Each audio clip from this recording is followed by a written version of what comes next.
मुस्रि जोनोमसा बर', नि बाबानि मुङा मुस्रि बाबुराम बर' आरो आइनि मुङा मुस्रिमा सान्ति बर'। आंनि जागानि मुङा गामिनि मुङा खासेसुबा, आनसलिक खाग्राबारि डिस्ट्रिक्ट उदालगुरि आरो आङो खाग्राबारि इउ एन एकाडेमि फरायसालियाव थाखो 9आव फरायगासिनो दङ।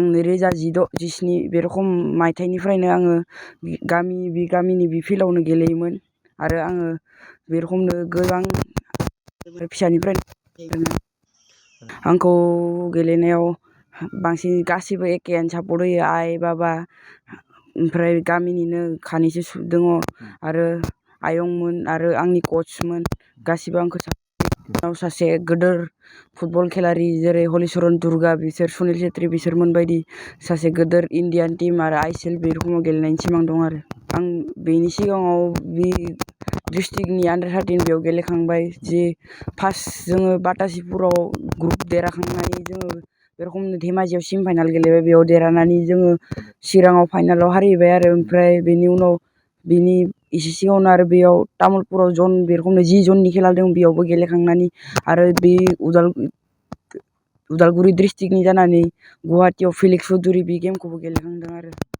इउनाइटेड एफसिआव बे रखमनो मोनदों जि बिसोरनि इन्सटाग्राम फेसबुक पेज दङ बेयाव बिसोर होबायदि ट्रायल जागोन होनना बेयावनो जा आइआ बुंबायदि बेयाव ट्रायलाव थांनो ओमफ्राय बेयाव गोबां 430 बेयावनो आं मोनबाय आरो गोबां मानसिफोर दङ मनिपुरि नागा बे रखमनो बेयो गुवाहाटि सुरुसुजाय स्टेडियामाव फाइनाल ट्रायलबो जादोंमोन। फाइनाल ट्रायलाव 20 जन लाखिबाय, बे 20 जनाव आं दं आरो जाय मोनासै जेबो जायासै बिसोरखौ गोबां आरो ट्रायल दंबावो, ट्रायल नङा दंबावो बेफोरखौ खालामबाय थागोन, प्रेक्टिस खालामबाय था, मोनगोन मोनसे नङा मोनसे मोनगोन आरो बेयाव ट्रायल जादों खननै बे खननैयाव मोनबाय आरो आङो खनथामावबो देरहानो हादों, खालि 2 गलाव 3 खालि 4 गलाव देरहानो हादों आरो दा मोनथाम गेम दंबावो बेनि उनाव जायोबा जोङो आरो खनसे माबा जाबावगोन सेमि फाइनाल जागोन बेयाव गेलेनो मोनगोन आरो फरायनायावलाय बारा हेंथा सोमजियाखै, बेलासे प्रेक्टिस खालामनानै मोना फरायो आरो दा मा खालामो जियानो जा आं गोबां नाजानाय नर्थ इस्ट इउनाइटेड एफसिआ माबायदि खालामो बेबायदि बिनिख्रुइ साबसिन खेलारि जानो आं दा सेस्था खालामगोन।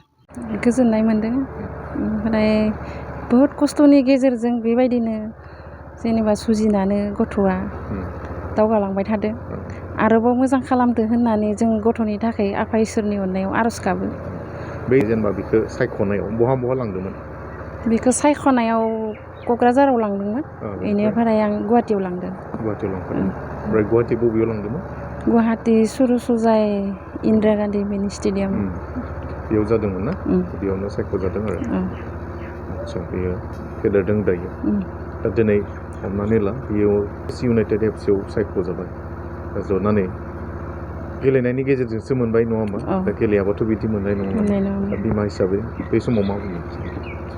बे समाव माने आं बुङोमोन बाबा गेलेनायजोंल' जाया, लेखा फरायनायखौबो गोसो हो होननानै, ओमफ्राय गथ'आ बुङो आं लेखा फरायनायखौबो गोसो होगोन, खेलाखौबो गोसो होगोन आइ होननानै बुङो आरो साननायालाय आरोबाव मोजां खालामदो होनना सानो आरो बेखिनिखौनो मोनबाय होननानै आं सानना लायाखै आरो जिहेथु न'आव दायो आरजिनाय हिसाबै जिहेतु नोंनि फिसायाबो आखाइनि थाखाय जेनेबा हाया, गोबां खस्थ' जायो नङा होमबा?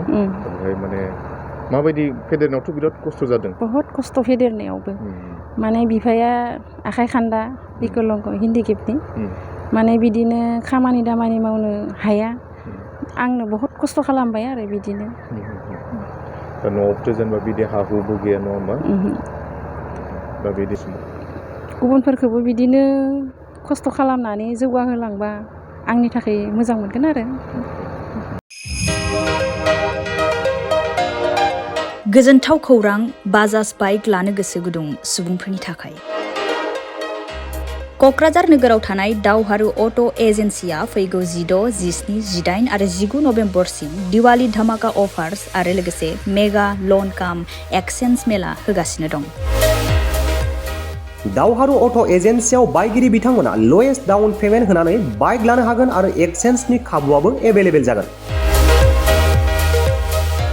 नोंथांमोना क'क्राझार नोगोराव थानाय दावहारु अट' एजेन्सि श'रुमजों लोगोसे कारिगाव फेस्टिभ आउटलेट, दतमा फेस्टिभ आउटलेट आरो भटगाव फेस्टिभ आउटलेट ब्रान्च श'रुमावबो होबाय थानाय दिवाली धामाका अफार्स आरो लोगोसे मेगा लन काम एक्सचेन्ज मेलायाव फैनानै नोंथांनि लुबैनाय बाजाजनि बाइकफोरखौ गोसोबादि लाफैनो हागोन।